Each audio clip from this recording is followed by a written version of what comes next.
Hace mucho tiempo, algunos de ustedes no habían nacido, se construyó un edificio por uno de los personajes nefastos de la historia antioqueña y colombiana, el señor Pablo Escobar, y construyó un edificio, no recuerdo el nombre en este momento, cómo se llama el edificio, que quedó ahí en obra negra, podríamos decirlo, ¿cierto? Mónaco creo que se llama. Por ahí por el Poblado, por ahí por la avenida cerquita de el Oviedo, centro comercial, por ahí está ese edificio, por ahí se ve. Y en estos días estaban con la idea de reconstruirlo, pues, de hacerle una restauración y de terminarlo. Pero eso no han llegado a un acuerdo todavía frente a cómo reconstruir ese edificio. Así que algunos, cuando se derrumbó el edificio, que se cayó una torre del edificio Space, las otras torres estaban quedaron con alguna falla estructural, y entonces lo que algunos decían era: no lo derribemos todos, hagamos una reconstrucción del edificio.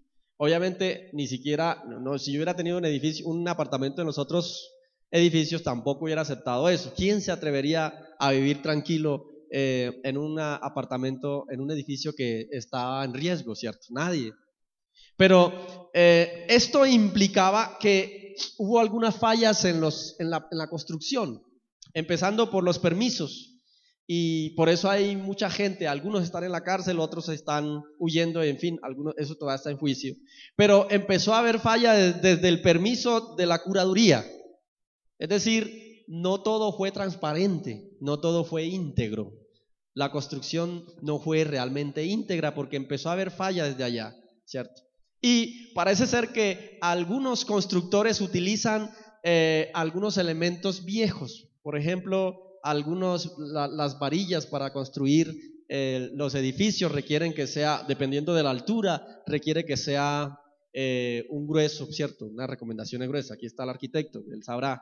No tenemos todavía un ingeniero civil acá, necesitamos que alguien se ponga a estudiar ingeniería civil. Tenemos contadores, ingenieros eléctricos, pero no tenemos ingeniero civil.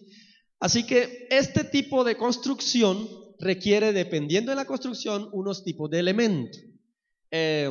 Para unos edificios esto requiere no solamente que un arquitecto diseñe, sino que un ingeniero estructural haga toda la estructura, pero también hay personas, ingenieros que se especializan en saber qué tipo y cuál es la estructura del material que se utilizó. Parece que se pasaron todas esas fallas y al final el edificio se tiene que venir al piso, pues un edificio que no tiene todas las normas técnicas en la construcción se viene al piso, porque no hubo, vuelvo y repito, integridad en la construcción. Ni siquiera el dueño de la empresa quería ganar dinero con la construcción de esto, y por lo tanto no tuvo en cuenta muchos elementos necesarios para la construcción. Lo mismo que el señor de Cartagena, lo mismo que un señor de Itagüí que hace como 2 años se le cayó un edificio en construcción y uno de los muertos fue el hijo de él que estaba construyendo allí, ¿cierto? Y este señor, por ejemplo, cogía los adobes viejos, compraba cosas de segunda y los metía en el edificio y después los vendía al apartamento para ganar. Eso es falta de integridad, es decir, no se toman todos los elementos para la construcción de un edificio, y cuando no se toman las construcciones o todos los elementos necesarios, fundamentales para la construcción de un edificio, esto puede o caerse o con el tiempo fallar. Siempre hay una falla en alguna construcción cuando todos los elementos no son los correctos, no se hacen de la manera correcta. Ahora, ¿por qué esto? ¿Por qué les pregunté cómo va la construcción? Porque así titula mi enseñanza hoy. ¿Y cómo va la construcción? Además, porque tiene que ver con la reconstrucción de Jerusalén. Y ahí es donde yo quiero que vayamos. En el año 538 más o menos antes de Cristo, el último rey de Israel, el reino del sur, que ya en ese tiempo estaba dividido, el reino del norte y el reino del sur. El reino del sur, el último rey, se llamó, ¿alguien sabe los de nivel 3 de escuela de líderes y 4? Debían saber. El último rey de Israel se llama Ezequías, o Sedequías más bien. Y cuando en ese tiempo el imperio babilónico invadió Israel, se llevó al rey Sedequías, ¿cierto? Con todos los demás. Ahora, fue llevado cautivo porque era una profecía que se estaba cumpliendo. O sea, no fue porque simplemente era una profecía que había sido dicha muchos años atrás, cuando Dios le decía al pueblo: por favor, obedézcanme, vuelvan, arrepiéntanse. Y el pueblo decía: sí, Señor, pero al rato volvía otra vez. Y Dios, otra vez con amor, volvía otra vez y le decía: por favor, arrepiéntanse, vuelvan otra vez a mí.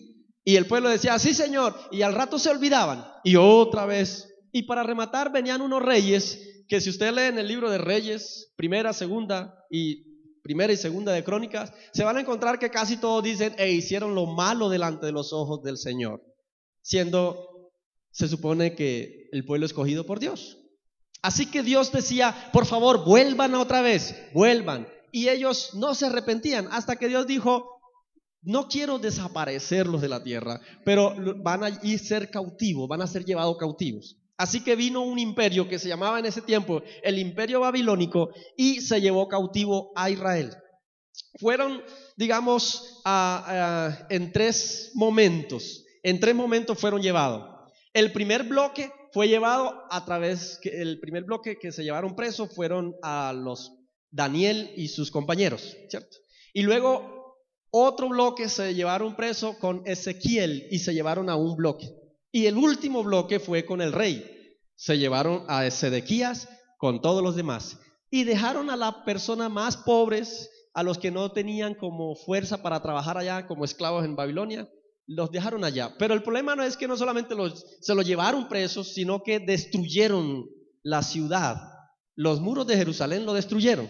No sé quién ha ido a Cartagena en estos días.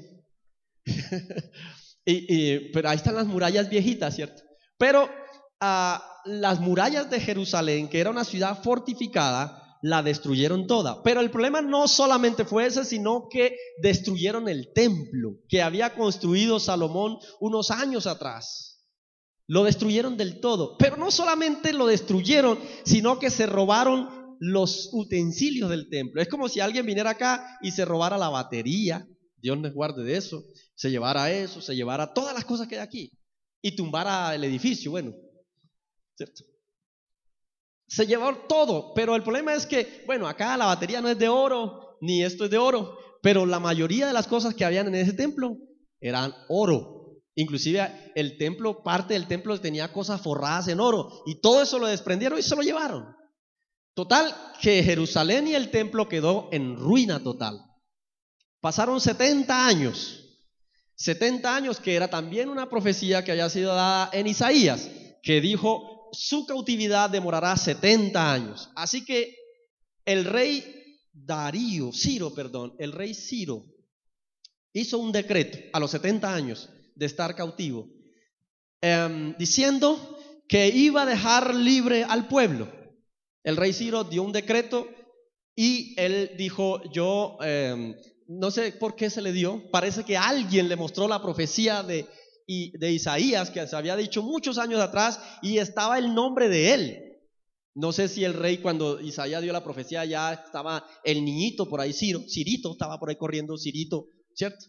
Pero cuando de pronto alguien le mostró al rey diciendo: Ciro, tu nombre está escrito como una profecía de que tú permitirás que el pueblo salga libre. Y entonces, porque además decía la profecía en Isaías, dice: tú, rey Ciro, harás que mi pueblo vuelva, serás mi pastor para las ovejas, para mis ovejas. Y entonces él dijo: ¿cómo? ¿Me está diciendo eso el Dios de Israel? Y hace el decreto inmediatamente y dice: listo, vuelvan. Así como fueron llevados durante 3 momentos, el pueblo también salió de ahí durante 3 momentos. Así que dio una orden, y en Esdras capítulo 2, versículo 1, ustedes encontrarán, Esdras capítulo 2, versículo 1, encontrarán la historia que yo les estoy hablando. Y el primero que volvió a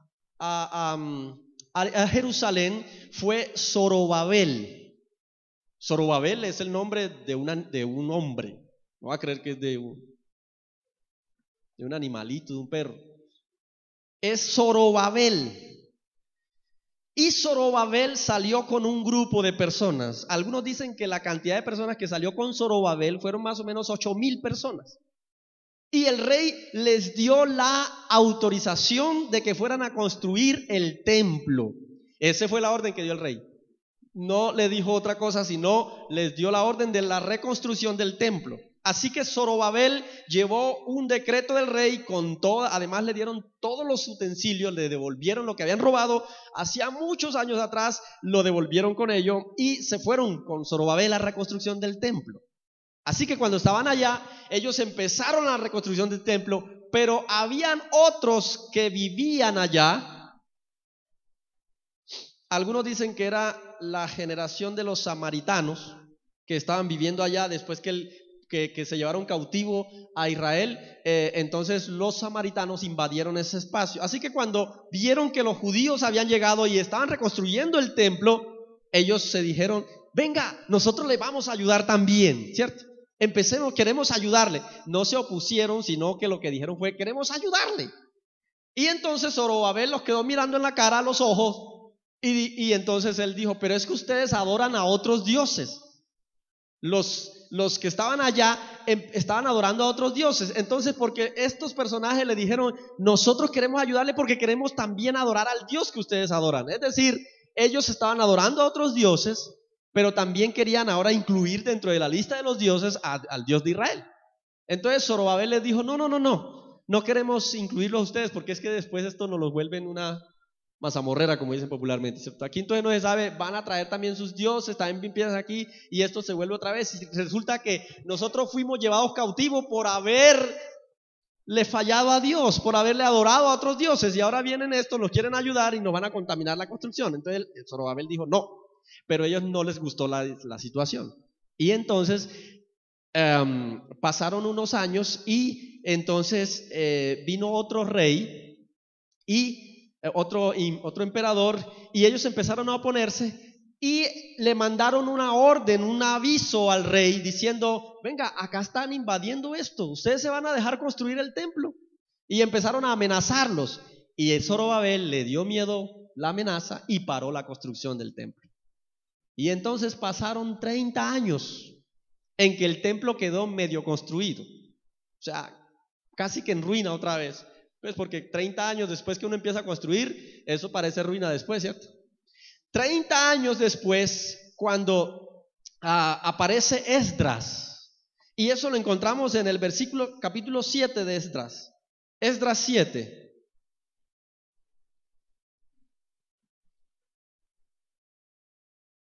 Ya el imperio que estaba en ese momento no era el imperio de Babilonia, sino el imperio de Persia. Ustedes saben que eso invadían allá y ya quedaba totalmente. Así que ahora existe el imperio de Persia. Y existe otro rey que se llama Artajerjes. El rey Artajerjes, 30 años después del rey de Ciro, le dice a Esdras: Esdras, vaya y siga construyendo, porque hay una orden del rey Ciro que debe ser construido, ¿cierto? El templo. Así que el rey Artajerjes le da la orden a Esdras, y Esdras sale con otra cantidad de personajes para la construcción, pero no solamente con personas, sino con todos los utensilios.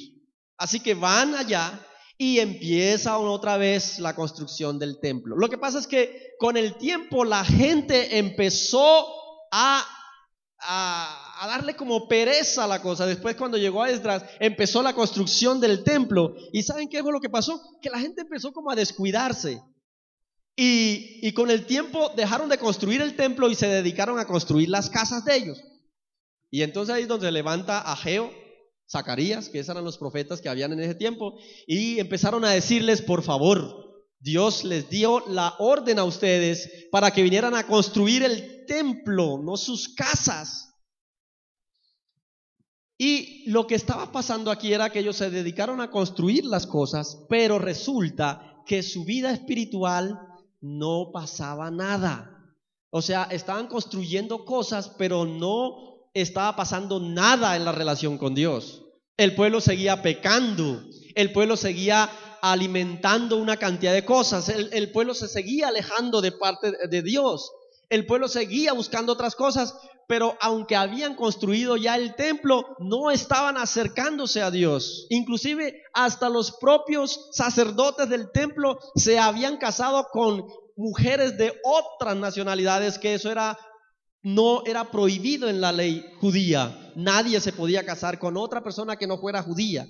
Y los mismos sacerdotes inclusive se empezaron a casar con otras mujeres y empezaron a tener hijos con ellas. Y pasaron otros 70 años y el pueblo en ruina. La última salida de Egipto de los judíos del estado de Persia salió con Nehemías. Y lo encontramos en Nehemías capítulo 1. Nehemías capítulo 1, versículo 11. Sobre todo, no tanto el 1, el 2. Capítulo 2, versículo 11.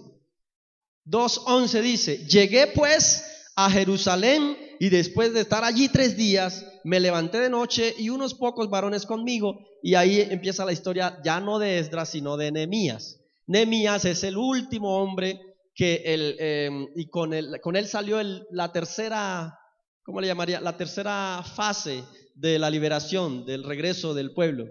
Así como fueron cautivos en 3 momentos, también fueron liberados en 3 momentos. Pero entre el primer momento y el segundo momento, ¿saben cuántos años pasaron? Pasaron 100 años. 100 años. Pasaron 100 años entre Zorobabel y Nehemías. 100 años. 100 años en que estaban totalmente, le habían dado la orden de la reconstrucción de Jerusalén y sobre todo del templo, pero 100 años en que espiritualmente ellos estaban alejados de Dios. No pasó nada en sus vidas. Durante 100 años perdidos no había pasado nada. Así que llega Nehemías, que también es, en el capítulo 1, Nehemías dice que está orando, que está allí sirviendo al rey, que en este caso era el rey, ya les digo qué rey era. Ahí debe decir, ¿cierto que sí? Artajerje era el de... Bueno, sí, el rey Artajerje. Sí, seguía, ese rey como que demoró muchos años. Artajerjes. El rey Artajerjes seguía, ya me imagino que estaba viejito, gobernando cuando Nehemías salió. Y entonces el rey Artajerjes, Nehemías en ese tiempo era el secretario privadísimo del rey Artajerjes. Era el copero del rey. El copero del rey era, ustedes saben que antes la mayoría de la gente de esos personajes morían envenenados. Entonces lo que ellos tenían era unas personas que le probaban la comida antes de que ellos comieran, ¿cierto? Y tenía que ser extremadamente de confianza porque obviamente, pues, entonces, ¿qué era lo que hacía el copero? El copero lo que hacía era probar la copa del rey antes que el rey probara. Si se moría, ya sabe que el rey no podía comer eso porque lo estaban buscando la forma de envenenarlo. Entonces, Nehemías era el copero del rey, era la persona de confianza que probaba antes. Pero el copero no solamente hacía la cuestión de probar, sino también que era una persona de confianza del rey. Era una persona, por eso nosotros lo llamamos más bien el secretario privado del rey. Entonces, Nehemías pregunta a alguien que viene de allá, entre la capital Susa y Jerusalén era una distancia más o menos de 1000 kilómetros, ¿cierto? Era como ir de aquí a Riohacha, La Guajira. Entonces, en ese tiempo obviamente no había ni carro, ni aviones, ni nada, sino puro camello o caminar. Era un viaje extremadamente larguísimo. Así que ir a la capital del imperio no era una cosa de, ay, yo quiero pasar el fin de semana allá en Susa, la capital del reino. No era una cosa de irme yo a pasear un fin de semana y regresar eso, porque un viaje a la capital implicaba meses de viaje. Así que no era muy común eso. Nehemías ni siquiera había nacido en Jerusalén, sino que nació en cautiverio. Y Nehemías le preguntó a alguien que vino de allá, ¿cómo está Jerusalén? Y le dijo, hermano, eso está en ruina, eso está muy arruinado. Pero Nehemías dijo, pero ¿cómo así si hace casi 100 años el rey Ciro, el rey Artajerjes nos dio la posibilidad de reconstrucción? ¿Cómo así que está? Nehemías de pronto estaba pensando que iba a escuchar noticias buenas de allá, pero lo que le dicen es que eso está en ruina. El pueblo está en ruina, la ciudad, los muros, todo está en ruina. y Nehemías le duele en el corazón y entiende que la ruina de esa ciudad es por causa del pecado de Israel y que no se han arrepentido durante esos años. Así que Nehemías se arrodilla y le pide perdón a Dios por los pecados y va donde el rey y le dice al rey. El rey se dio cuenta que estaba triste, que esa era otra cosa peligrosa, porque nadie se podía presentar triste ante el rey. Por así sea que se le hubiera muerto toda su familia, cuando iba ante el rey tenía que ir con una sonrisa, porque si llegaba triste, el rey lo mandaba a matar. Entonces Nehemías, era tanto su dolor que no fue capaz de tapar el dolor que tenía ante la tristeza del rey. El rey se dio cuenta: Nehemías, hoy no estás normal. ¿Por qué estás así? ¿Estás triste? Y Nehemías se puso pálido. Dijo: ya pasé al otro lado también. Y para remate estaba la esposa al lado del rey.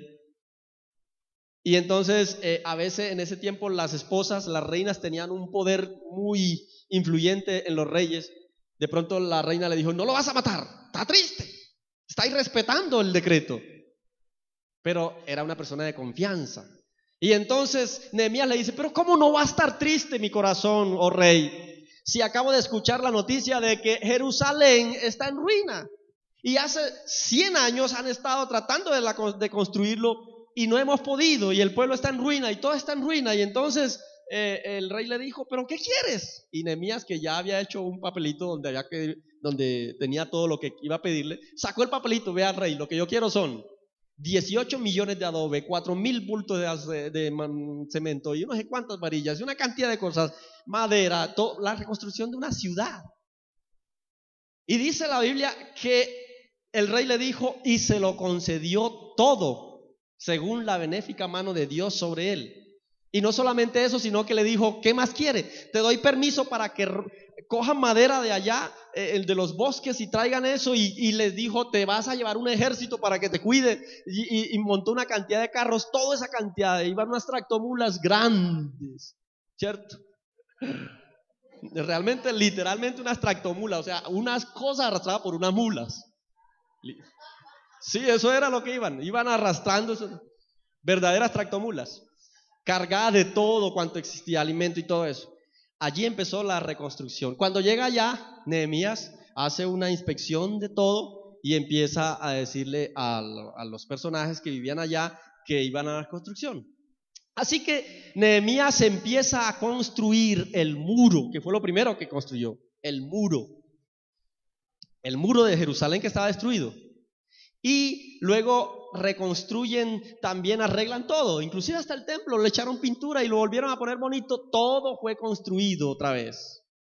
Esa fue la construcción física. Pero resulta que faltaba algo más, porque no era solamente poner el edificio bonito, la ciudad bonita, sino que Nehemías sabía.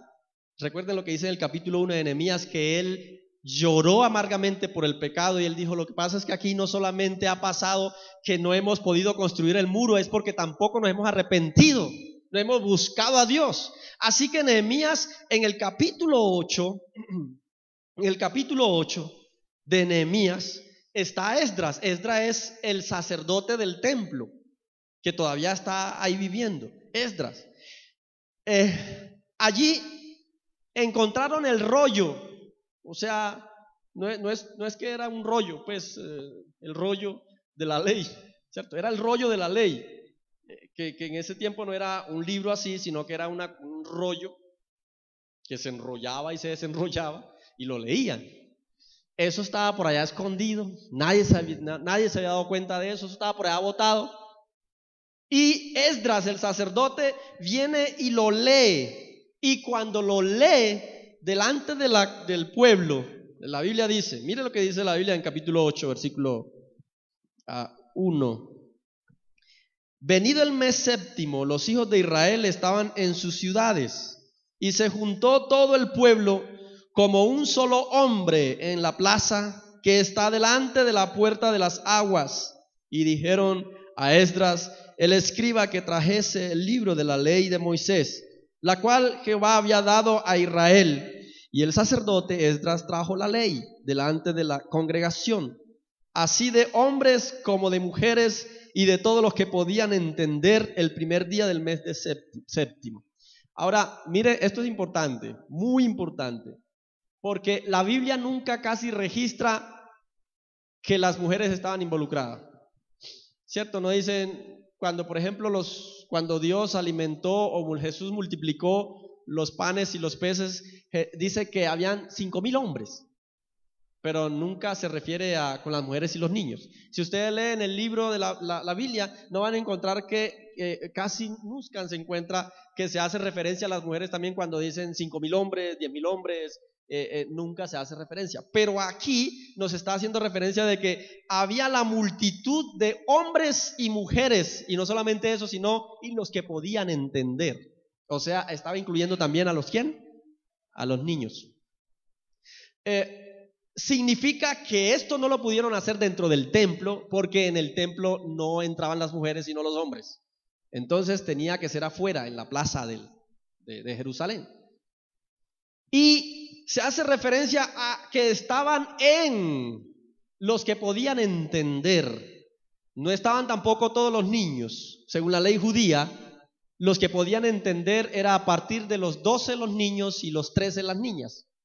O sea, estaban todos los niños mayores de 12 años y todas las niñas mayores de 13 años, que le hacían una especie de fiesta de 15 para entrar, que ya podían entender la ley. Eso básicamente, el festejo de los 13 años era que ya podían entender la ley, que ya podían aplicar la ley, que ya podían ser responsables de la ley a los 13 años las mujeres y a los 12 años los hombres. Así que estos personajes estaban todos ahí delante del pueblo, y construyeron algo parecido a esto. En todo caso, la cuestión es que allí el pueblo empezó a escuchar la palabra y habían otros personajes. Pues imagina que era mucha gente la que leían y no tenían micrófono ni nada de esto. ¿Cómo hacían entonces para escucharlos de por allá atrás? La Biblia registra que algunos personajes que escogió Esdras empezaron a explicarle al pueblo allá. O sea, habían unos que mientras Esdras leía, ellos iban dentro de la gente y le explicaban, porque el libro estaba escrito en hebreo y el lenguaje en ese tiempo ahí en el imperio persa era arameo. Entonces, mientras Esdras predicaba o leía la palabra en hebreo, los sacerdotes que estaban dentro de la gente iban traduciéndolo al arameo para que la gente lo entendiera y lo escuchara, ¿cierto? Porque algunos no conocían o no estaban muy relacionados con el hebreo. Entonces, y también era la forma de explicarle en detalle lo que Esdras iba predicando y enseñando. O sea, lo que quería Nehemías con esto era que la gente realmente pudiera entender la palabra, pudiera entenderla al detalle, pudiera saber qué cosita había ahí en lo que decía. Y por eso lo que buscaba Nehemías además era un resultado de esa lectura. No solamente era para que ellos escucharan esa historia, sino para que hubiera un resultado después de esa lectura. Y efectivamente, cuando terminan de leer ese pasaje, pues el rollo, en el capítulo 9 de Nehemías, hay una cosa, y es que hay un arrepentimiento del pueblo de Israel. ¿Y saben por qué hubo arrepentimiento? Porque entendieron la palabra correctamente. La entendieron. Ahí, como que se les abrió los ojos, la mente, el corazón, se les abrió todo y ellos empezaron a decir: hemos pecado. Y entonces empezaron a decir, porque Esdras y Nehemías es una secuencia, inclusive el libro de Esther también. El pueblo empezó a arrepentirse y empezaron a tener un dolor profundo por esto y se arrepintieron de sus caminos. El libro de Nehemías termina diciendo que Jerusalén otra vez fue una capital reconocida.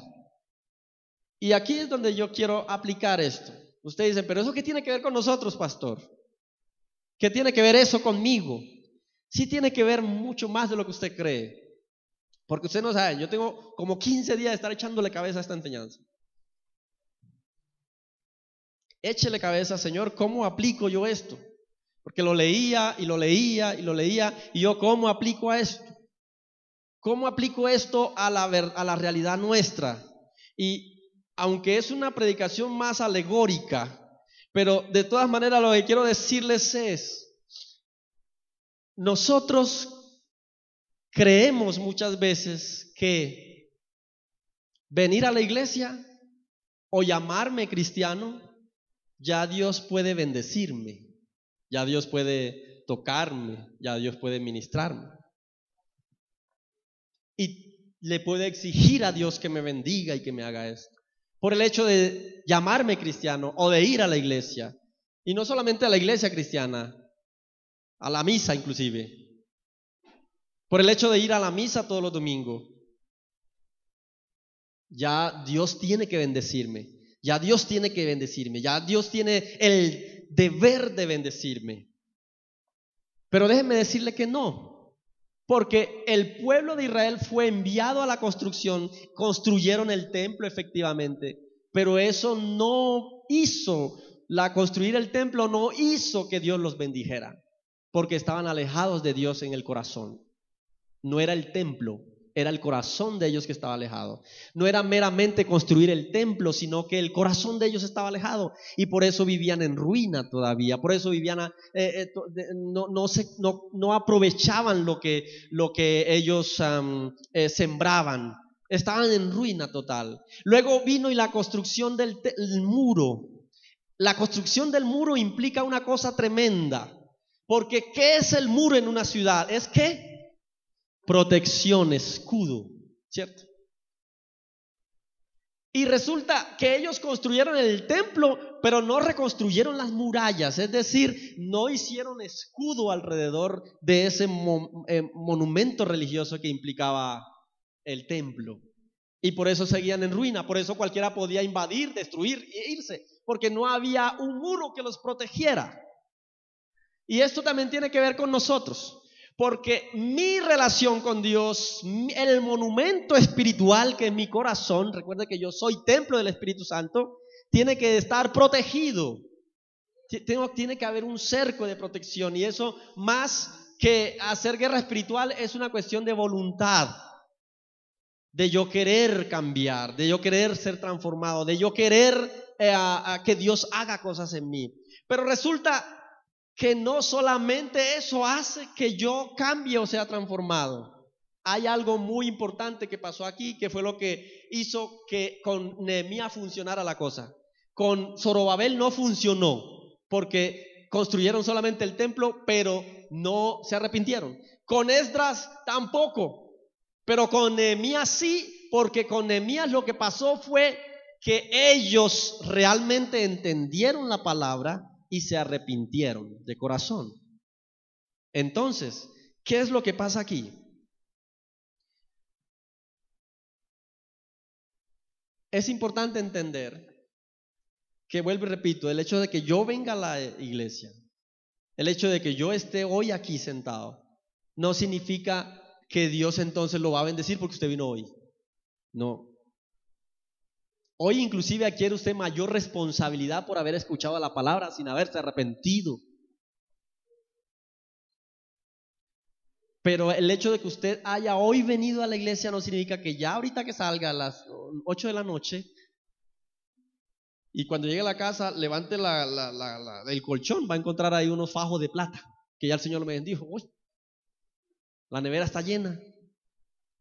Una vaca le cae al patio de su casa, ya descuartizada, sin aptosa, eso sí, ¿cierto? Y usted dice, el Señor me bendijo porque yo hoy fui. No, hoy tuvo el privilegio de venir a la iglesia, escuchar la palabra de Dios, pero usted, eso tiene que haber algo en su corazón que le diga verdad. Yo quiero, ¿cuántos quieren que Dios los bendiga? Todo mundo. Yo no creo que diga aquí, no, yo no quiero, no, yo no quiero. Yo sí bien así como. Y hay una palabra que me encanta porque es además una frase que muchas veces decimos nosotros. Cuando el pueblo se empieza a llorar, voy a decir si la encuentro fácil.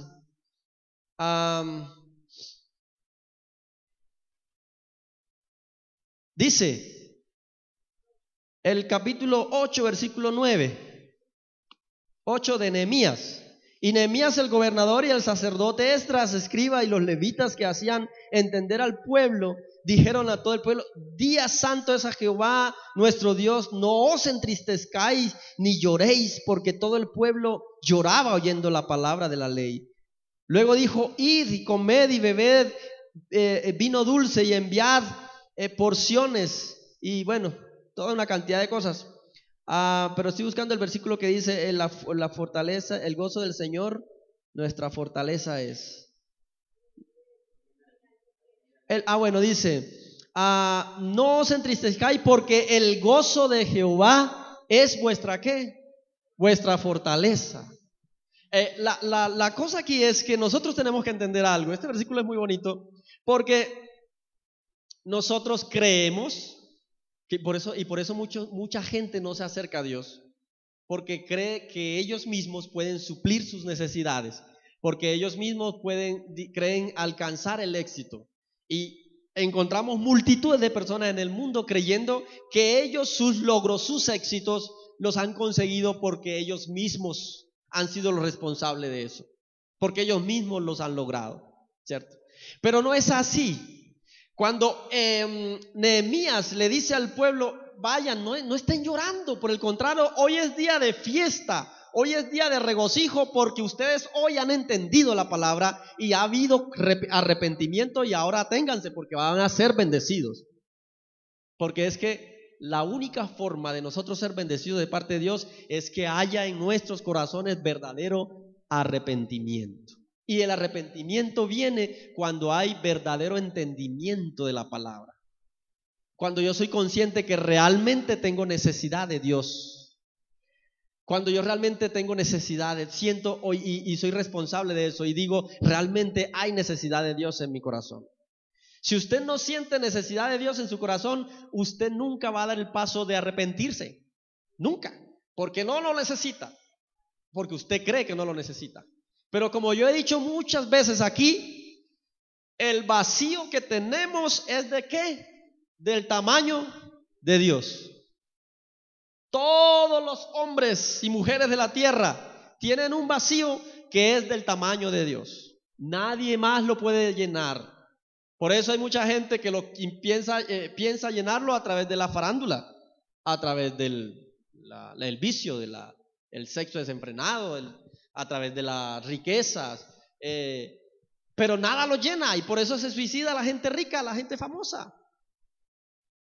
¿Por qué? Porque no hemos encontrado o entendido realmente que necesitamos de parte de Dios. Cuando el pueblo leyó, cuando Esdras leyó, el pueblo dijo: necesitamos de Dios, nos hemos alejado de Dios, y ahí fue que dijeron: nos vamos a dedicar a Dios. Y entonces Dios los bendijo. Hoy, mis queridos amigos y hermanos, el llamado es: cada uno de nosotros necesitamos de Dios. Usted puede estar bien en su casa, usted puede tener un buen empleo, gracias a Dios. Usted puede tener una empresa, puede tener de todo, pero nada de eso lo puede llenar, nada de eso lo puede acercar a Dios. Recuerden, el pueblo construyó el muro, construyó el templo, pero la única forma de que hubo arrepentimiento fue cuando entendieron la palabra de Dios, cuando entendieron que necesitaban de Dios. Los muros ayudaban para protección, pero ni el muro ni nada de eso los hubiera protegido luego si ellos no se hubieran acercado a Dios. Así que la invitación de esta noche es que nos acerquemos a Dios, reconstruyamos nuestra vida, reconstruyamos nuestra relación con Dios. Por eso la pregunta es: ¿cómo va la construcción? No la de la casa, sino la de tu corazón, la de tu vida.